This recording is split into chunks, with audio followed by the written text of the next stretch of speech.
O que a crucificação de Cristo nos revela? Nós temos estudado nos pequenos grupos durante a semana o Evangelho de João, e embora muitas vezes esses textos sejam apenas mencionados na época da Páscoa, nós chegamos a eles num momento, eu diria, muito especial, porque estamos no próximo domingo iniciando os 4 domingos do Advento. Vem, Senhor, o Senhor veio e o Senhor virá. É isso que lembramos no Natal. E eu achei isso tão expressivo como, sem combinarmos isso aconteceu desta forma, porque ele veio, e a manjedoura nos remete à cruz. Ele veio como Verbo de Deus, como Deus encarnado, aquele que habita entre nós, e ele veio com um propósito muito claro, muito definido, com objetividade, que o levaria à cruz. Mas o que a cruz de Cristo nos revela? Gostaríamos que você se engajasse nos pequenos grupos durante a semana, que no seu exercício devocional você pudesse se ater a esses trechos da Palavra de Deus no Evangelho de João, a partir do capítulo 19, que tratam sobre esses últimos dias, esses últimos momentos da vida de Cristo, não somente até a crucificação, mas ao seu sepultamento e à sua ressurreição. Engaje-se, leia a palavra, medite nela. E nós selecionamos alguns versículos apenas do capítulo 19 para refletir sobre essa perspectiva do que esta crucificação do Senhor Jesus significa. Eu gostaria de convidá-lo para que juntos nós pudéssemos ler apenas 6 versículos que separamos, como dissemos, do capítulo 19. Você pode ler comigo? Vamos ler em voz bem alta. Jesus, carregando ele mesmo a sua cruz, saiu para o lugar chamado Calvário, Gólgota em hebraico. Ali o crucificaram, e com ele outros 2, um de cada lado, e Jesus no meio. Os soldados, pois, quando crucificaram Jesus, pegaram as roupas dele e dividiram em 4 partes, uma parte para cada soldado. E pegaram também a túnica. A túnica, porém, era sem costura, toda tecida de alto a baixo. Por isso, os soldados disseram uns aos outros: não a rasguemos, mas vamos tirar a sorte para ver quem ficará com ela. Isso aconteceu para que se cumprisse a escritura que diz: repartiram entre si as minhas roupas e sobre a minha túnica lançaram sorte. E foi isso que os soldados fizeram. Depois, vendo Jesus que tudo já estava consumado, para que se cumprisse a escritura, disse: tenho sede. Estava ali um vaso cheio de vinagre. Embeberam de vinagre uma esponja e, fixando-a num caniço de isopo, aproximaram a esponja da boca de Jesus. Quando Jesus tomou o vinagre, disse: está consumado. E, inclinando a cabeça, entregou o Espírito. Nós vivemos numa sociedade de consumo, nós não precisamos novamente e insistentemente dizer isso, você e eu somos prova disso. Essa semana tivemos uma explosão de consumo, onde as pessoas são, de uma forma tão irracionais, impulsionadas, às vezes são capazes de comprar mais caro do que semana que vem. Mas somos impulsionados e levados ao consumo, onde poder ter é sinônimo muitas vezes de felicidade para alguns, onde esse culto hedonista na satisfação, na busca do prazer próprio, na busca dessa realização é o que importa para muitos. Ainda eu diria que não saibamos bem como iremos e quanto iremos pagar por isso. Objetos, produtos e pessoas são disponíveis e estão disponíveis para aqueles que pensam que sabem o que é efetivamente viver. Eu fico pensando que numa sociedade voltada para o consumo com tanta intensidade, não cabe palavras ou expressões ou manifestações como sofrimento. Elas causam ainda mais transtorno e inquietação do que na realidade elas podem significar para cada um de nós. Ela está aí ou o sofrimento está aí, está à nossa volta, diante de nós, se apresenta a todos nós indiscriminadamente, mas nós não conseguimos nos relacionar com este sofrimento no antagonismo do próprio sentido da vida, que inclui, inexoravelmente, passarmos por momentos de dor e de sofrimento. Há 8 dias exatamente, nós tivemos o privilégio de estarmos visitando mais uma vez o Museu do Holocausto em Jerusalém.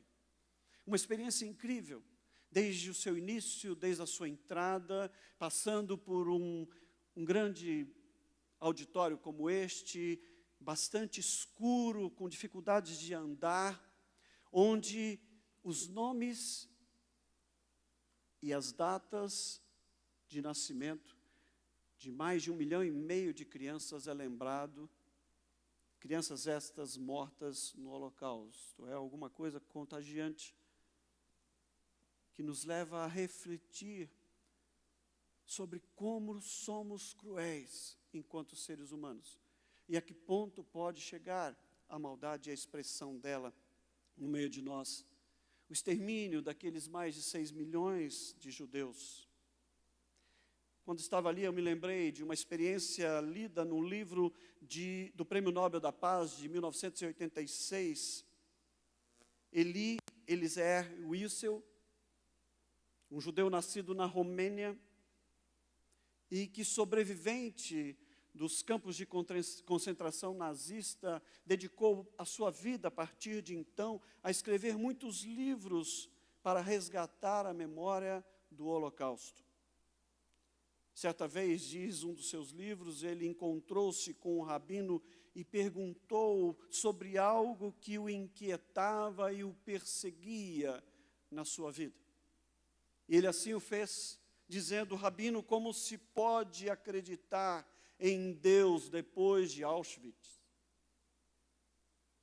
Aquele rabino fez algum tempo de silêncio profundo e depois respondeu àquele homem: como se pode não acreditar em Deus depois de Auschwitz? É verdade que as tragédias humanas estão aí, ao longo da história. Esta tragédia, embora possa descrever 6 milhões de pessoas, ou um pouco mais, não é a maior de toda essa história. E não é uma questão de número para representar tragédia, que pode significar apenas alguém muito próximo, muito querido, muito amado, e que nos é tomado por uma experiência das nossas tragédias. O texto descreve a crucificação e a morte do Senhor Jesus. E eu gostaria que nós pudéssemos ser levados a este ambiente, e neste ambiente que estamos, a refletir sobre a crucificação. Aqueles últimos momentos, quando Jesus carrega sua própria cruz, quando ele é levado ao Gólgota e ali crucificado ao lado daqueles 2 ladrões, um à sua direita e um à sua esquerda, onde ele é ofendido, agredido, humilhado. E eu e vocês sabemos que nosso lugar era ali, mas ele o tomou por nós, nos substituindo ali, para que pelo seu sacrifício nós pudéssemos estar aqui hoje, diante dele, e cultuá-lo em espírito e em verdade. É interessante o registro do Evangelho de João, quando ele faz menção aos textos bíblicos que são cumpridos como profecia naquele momento, como o exemplo que lemos nos 2 versículos sobre os soldados que tomaram as roupas de Jesus e dividiram-na entre si, sobrando a túnica, que diz o texto, era sem costura, e para que ela não fosse rasgada em 4 partes, foi lançado sorte. Lembrando nada mais, nada menos do que a expressão do salmista no Salmo messiânico de número 22, no verso 18, que diz exatamente isto: e lançaram sorte sobre as suas vestes. Aquele Jesus que, agonizando a morte na cruz, expressou-se dizendo: tudo está feito, tudo está consumado, e entregou a Deus o seu Espírito. ficamos pensando também como é incrível como Deus escolheu aquele tempo e a história da humanidade para se identificar, para entrar na nossa história da maneira como entrou, através da dor e do sofrimento dele, expressando a dor e o sofrimento de cada um de nós, através daquele ato revelado na cruz. Mas eu queria meditar com você o que significa esta crucificação, o que ela nos revela. E eu gostaria de fazer duas observações, e a primeira delas é que a crucificação revela a perversidade do coração humano. Verso 17 e 18 diz: e eles tomaram Jesus, e tomaram-no, e ele próprio carregou a sua cruz, saiu para o lugar chamado Calvário, ou Gólgota em hebraico, onde o crucificaram, e com ele outros dois, um de cada lado, e Jesus no meio. Eu penso que o Calvário continua a ser a imagem da nossa humanidade hoje. A perversidade do coração humano demonstrado ali naquele lugar. Uma humanidade que expõe a sua maldade, o seu abandono de Deus, o seu descompromisso com a vida, com o outro, como fomos lembrados na nossa confissão de fé, através do texto da palavra de Deus. O nosso descompromisso com o aqui e com a eternidade. Sabe por que Deus move o nosso coração a nos tornarmos pregadores da palavra? Sabe o que Deus move o seu e o meu coração a testemunharmos desta palavra e da vida que temos em Cristo a outras pessoas? É porque quando fazemos, estamos lidando não com a vida da pessoa aqui, não com as realizações pessoais, que muitas vezes é oferecido através de um evangelho fácil, pregado num Deus que está à sua disposição para te dar o melhor, te dar coisas. Mas nós lidamos com a eternidade nossa, com a eternidade das pessoas. Eu me lembro de quando, lidando com meu irmão nos últimos dias de sua vida, e conflitado pelo desafio que a minha mãe nos fazia cada visita, vendo definhar, consumido pela sua enfermidade, e ainda longe de Deus, do Deus que ele havia servido durante tantos anos de sua vida, e do qual se afastara durante algum tempo. Eu, numa manhã, próximo aos seus últimos dias, o visitava, e subindo ao quarto onde ele estava, eu disse: eu sei que nós vamos ficar sem você, e você sabe disso. Isso nos causa muita dor, muito sofrimento, muita tristeza. Mas sabe o que mais nos incomoda? E o que mais consterna o meu coração? É saber da possibilidade de passar a eternidade sem você. E Deus, pela sua misericórdia e graça, expressou todo o seu cuidado, que muitas vezes me era cobrado pela mãe, que dizia: ele vai partir sem voltar para o Senhor. Aqueles que são dele, ninguém os arranca de suas mãos. E um filho pode ir para longe do pai, mas ele haverá de se lembrar da casa do pai, e vai voltar. E o pai estará esperando e aguardando de braços abertos. E ele disse: você não precisa se entristecer, porque hoje pela manhã eu me reconciliei com meu Deus. E eu sei que eu vou para junto dele. Nós vivemos uma sociedade que abandona esta perspectiva da eternidade. Enquanto Jesus sofre pelos pecados dos homens, alguns deles tiram sorte pelas posses terrenas que ele tinha. A nossa sociedade tem feito escolhas semelhantes, onde a vida é menor do que coisas.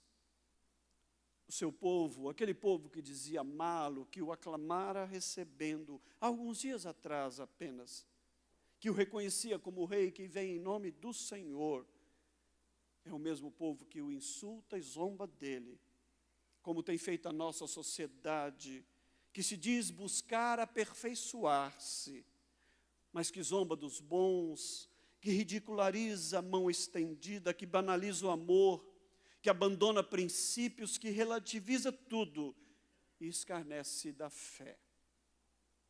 Foi um soldado romano que, na outra narrativa do evangelista, confessa: vendo Jesus na cruz do Calvário, verdadeiramente este era o Filho de Deus vivo. A nossa expressão de fé, muitas vezes, dá um péssimo testemunho diante do mundo. Muitas vezes, dentro da própria igreja, nós somos capazes de ser maledicentes, usar a nossa língua para destruir e não para edificar, desejosos de sermos perdoados, sem mostrar disposição de fazê-lo quando necessário. Você já pensou numa das expressões ditas por Cristo na cruz do Calvário, quando olhando aquela multidão que o aclamara e que agora o crucificava, dizendo: Pai, perdoa-lhes, eles não sabem o que fazem. Será que não temos sido pessoas muito voltadas à nossa própria justiça? Como Pilatos, a nossa sociedade pensa em poder livrar-se da responsabilidade de tomar decisões diante de Jesus, como Pilatos fez, de transferir os problemas e responsabilidades, como Pilatos fez enviando Jesus a Herodes, oferecendo escolhas, Cristo ou Barrabás, tentar artifícios, como ordenar que açoitassem a Cristo, esperando ver a compaixão daquele povo enquanto ele sangrava. Para esses, a perversidade dos seus corações os remetem a um cenário. Eu gostaria que você prestasse muita atenção nisso. Aquelas pessoas remetiam Cristo a um cenário que era a crucificação. A crucificação sempre será apenas e unicamente um cenário. E a crucificação nos revelará sempre a maldade e a perversidade do coração do homem. Mas a boa notícia para nós da palavra de Deus nesta noite é que se a crucificação nos revela essa maldade e a perversidade que está no meu e no seu coração, porque somos e nascemos em pecado, a graça do coração de Deus nos revela a sua bondade. A última palavra de Cristo é: tudo está feito, tudo está consumado. E se o Calvário continua a ser a imagem da nossa humanidade hoje, a cruz representa a decisão do coração de Deus. A crucificação será um cenário, a cruz será uma atitude, a atitude do amor de Deus por mim e por você. Jesus definitivamente não foi crucificado porque homens perversos resolveram se livrar dele. Diz a palavra de Deus que a cruz encontra-se no determinado desígnio da presciência de Deus. Assim expressa o livro de Atos dos Apóstolos, no capítulo 2, verso 23. E um compromisso, e eu amo isso, marcado na eternidade. A decisão da cruz não aconteceu no momento histórico de uma intervenção momentânea ou de um acidente de uma história, mas intencional do amor de Deus desde antes da fundação do mundo. É o que nos diz 1 Pedro no capítulo 1, verso 20. E no livro do Apocalipse, capítulo 13, verso 8, feita, diz ele, por amor de nós, porque fomos, eu e você, que compreendemos a realidade da cruz, marcados por este amor. É assim que a remoção da nossa culpa, o perdão dos nossos pecados, envolvia necessariamente a morte voluntária, sacrificial e substitutiva do Senhor Jesus.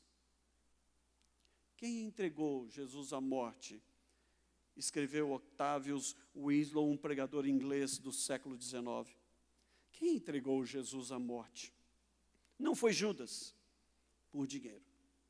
Não foi Pilatos, na sua omissão ou por medo. Não foram os judeus, por inveja. Mas foi o Pai, por amor. A cruz é o lugar e o meio pelo qual Deus mais nos amou. Essa foi a atitude dele. Cristo é para mim e para você o que a cruz é. Enquanto você e eu não entendemos o significado desta cruz, nós não entendemos Deus e o seu amor por nós. Tudo que Cristo foi no céu ou na terra foi colocado no que Ele fez na cruz do Calvário. Nós não podemos definitivamente compreender até compreendermos a cruz. Sem cruz não há redenção, sem cruz não há salvação. E no momento em que o homem fazia o seu pior, expressava o seu pior, Deus estava absolutamente no controle, desde antes da fundação do mundo, em toda a perspectiva da história da redenção, no controle do seu propósito, dando-nos o que Ele tinha de melhor, o seu próprio Filho. É isto que João expressa no capítulo 3, verso 16, num dos textos mais conhecidos das Escrituras, porque Ele amou de tal maneira que deu o seu Filho, para que todo aquele que nele crê, não pereça, mas tenha a vida eterna.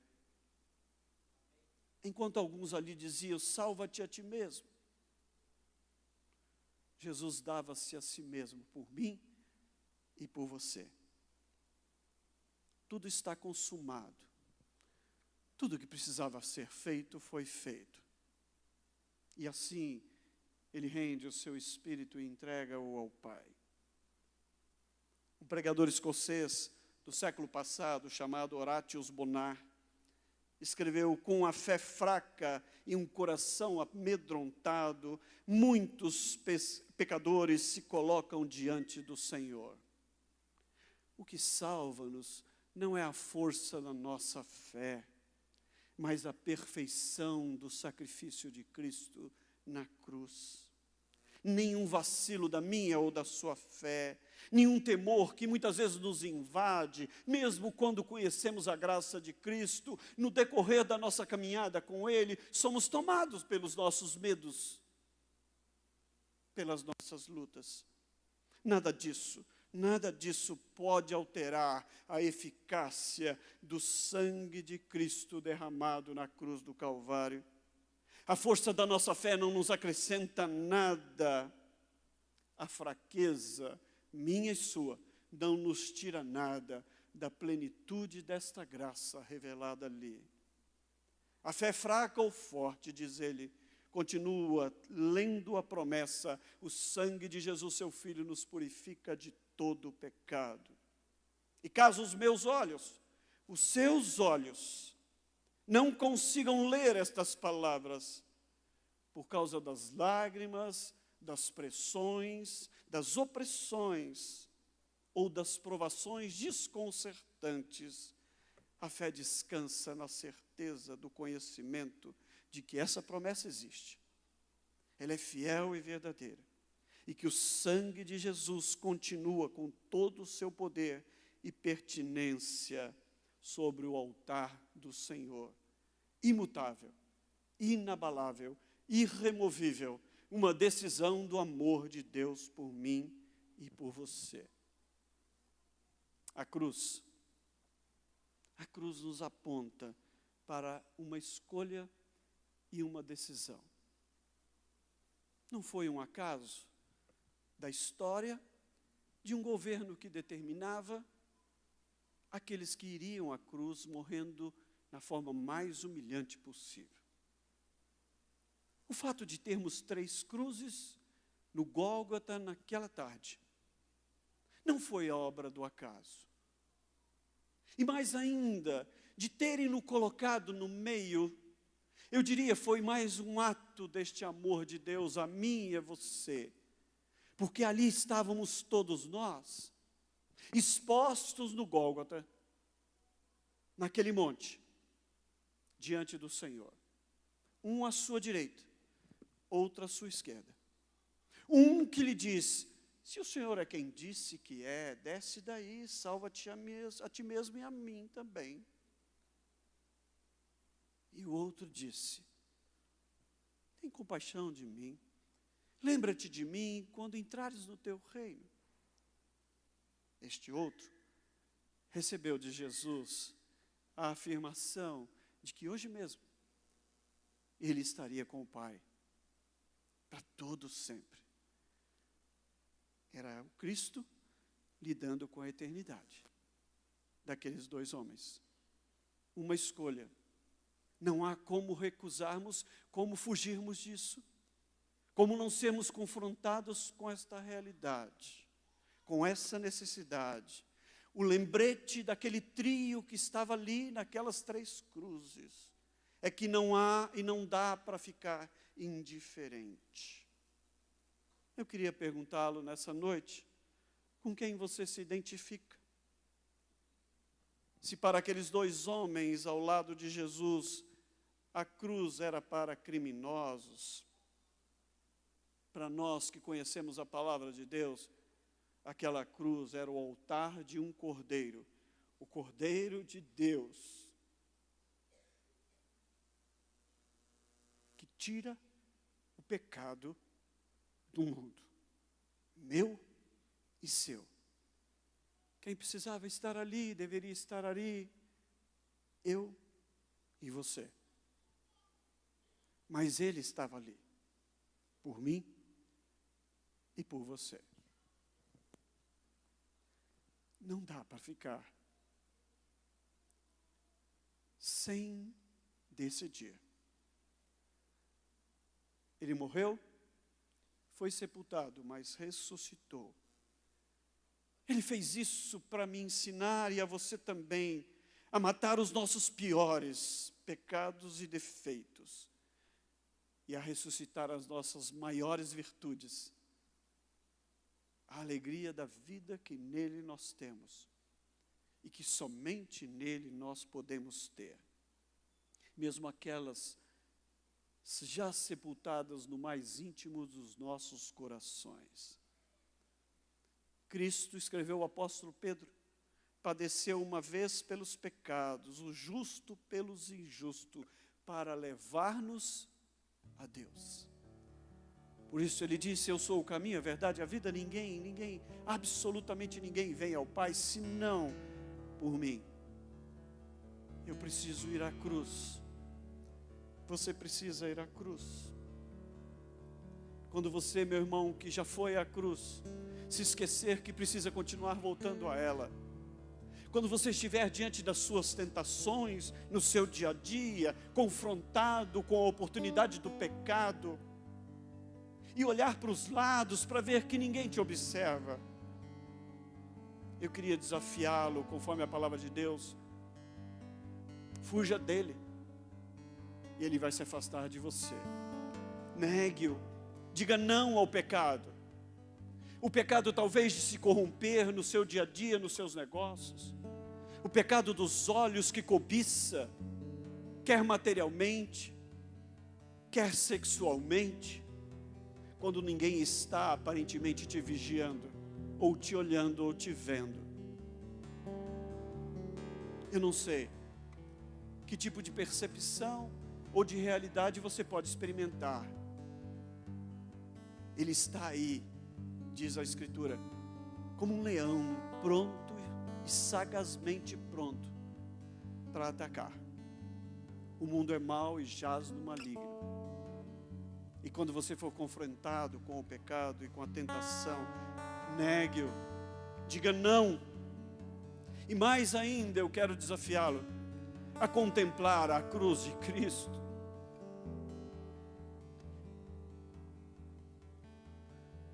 Quando você olhar apenas para os lados, para ver se ninguém o vê, olhe para a cruz e lembre-se do que foi feito ali, pelo meu e pelo seu pecado. Talvez aquele que você está na iminência de cometer, ferindo não pessoas, como muitas vezes nós ferimos.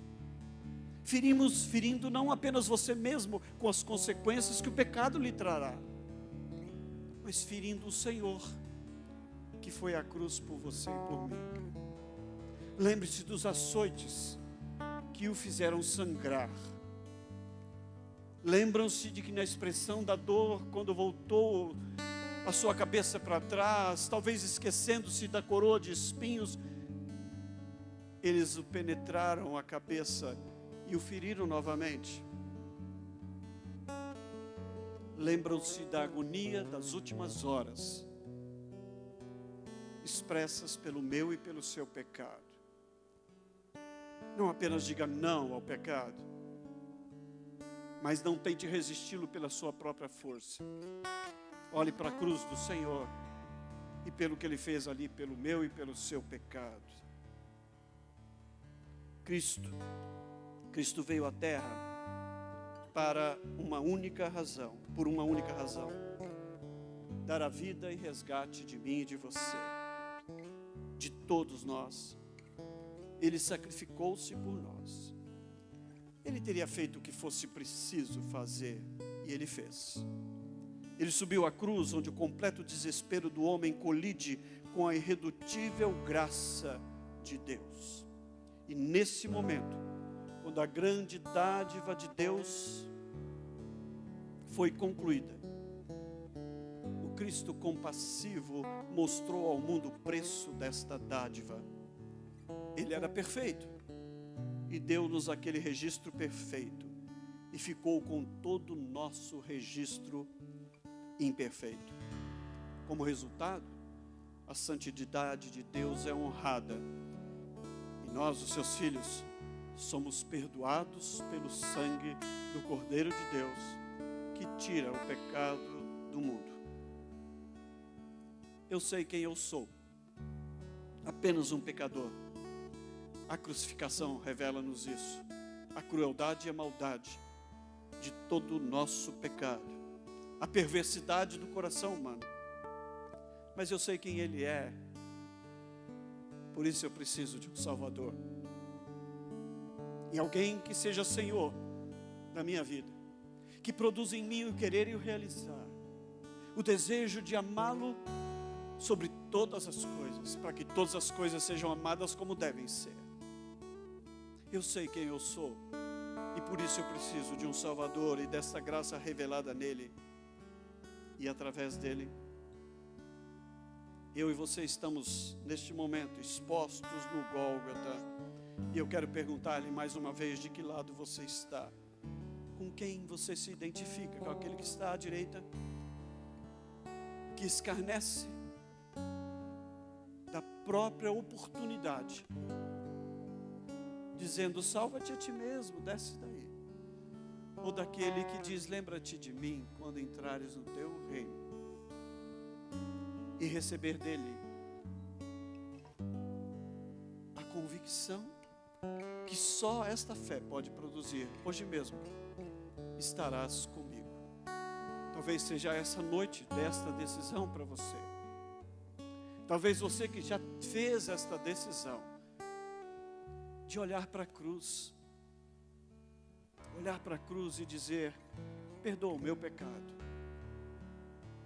Me escandaliza muitas vezes quando, conversando com pessoas que vivem os seus dilemas, tentam justificar-se do seu pecado, dizendo: pastor, mas todos têm o seu pecado, como que é um pecado de estimação. Olhe para a cruz e para o que foi feito ali por mim e por você. Olhe para a cruz, porque Ele sangrou ali por mim e por você. Ele é santo e morreu por pecadores como nós. Talvez você tenha algo a dizer ao Senhor e dizer: Senhor, eu amo esta cruz, e o que o Senhor fez ali por mim transforma a minha vida, continua a fazer a tua obra em nós. Eu fico triste quando eu penso que há muitos crentes que se acham obras acabadas.